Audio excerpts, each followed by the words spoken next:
Programang ito ay rated SPG. Striktong patnubay at gabay ng magulang ang kailangan. Maaaring may masiselang tema, lengguwahe, karahasan, sexual, horror o droga na hindi angkop sa mga bata.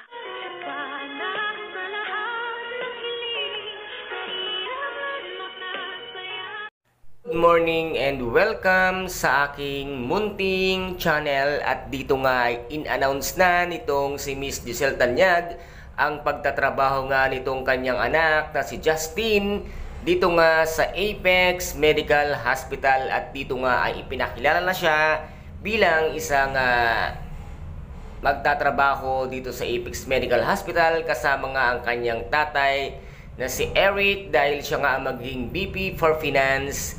At dito nga ay nakikita mo naman sa reaksyon ng mukha nitong si Doc RJ na hindi niya tanggap ang ginawa nitong si Miss Giselle Tanyag, ang pagpasok nga ng VP for Finance na itong si Eric, dahil hindi pa siya ganoon kakumbinsido at ganoon katiwala dito nga kay Eric. At ano rin kaya ang tunay na layunin or balak nga ni Eric kung bakit niya pinasok ang VP for Finance ng Apex Medical Hospital. At dito nga ay tinanong nitong si Justin, sitong si Doc RJ, na parang hindi daw siya masaya dahil nga hindi naman sa reaction ng kanyang muka ay parang hindi siya sumasang-ayon sa naging desisyon nga nitong si Miss Giselle Tanyag. At dito naman nga ay kinausap na nga nitong si Doc RJ ang kanyang kapatid na si Miss Giselle Tanyag na bakit niya ginawang ipasok sa trabaho or maging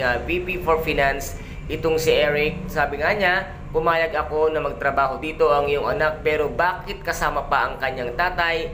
Dito kasi ay makikita mo talagang walang tiwala itong si Doc RJ kay Mr. Eric sa kanyang binigay na posisyon. At dito nga ay nagtatalo ng magkapatid at sinabi nga niya na lahat ay gagawin ko para makasama ko at makita ko sa araw-araw ang aking anak. At sinabi nga dito ni Miss Giselle Tanyag na meron akong karapatan na magdesisyon at magpasok sa kung sino man ang gusto niyang ipasok sa Apex, dahil siya nga ang CEO ng Apex Medical Hospital. At sabi nga dito ni Miss Giselle na hindi ko na sinabi sa iyo na ipapasok ko si Eric dahil alam kong hindi ka papayag or labag sa kanyang kalooban. Kaya dito nga ay bigla namang pumasok itong si Eric at ipinaliwanag niya ang kanyang layunin dito nga sa Apex. At hindi nga kumikibo itong si Doc RJ sa kanyang ginawang desisyon itong si Miss Giselle Tanyag na sana nga maging okay ang kanilang pagsasama bilang magkatrabaho dito sa Apex Medical Hospital. At dito naman ay nakikita nga na lagi nga magkausap itong si Justin at ang kanyang tatay. Ano kaya yung talagang plano nitong si Eric dito nga sa Apex? Balak niya kayang agawin or sirain ang Apex or kunin ang lahat ng kikitain ng Apex, dahil nga itong si Eric ay hindi nila gaanong kakilala. At dito naman ay tuwang-tuwa itong si Dr. Annalyn Santos dahil nga magtatrabaho na sa Apex ang kanyang pinsan na si Justin. At dito naman si Justin ay nagkaroon na ng konting kasagutan dito nga sa dalawang marites na si Nurse Ivan at si Nurse Karen, dahil nga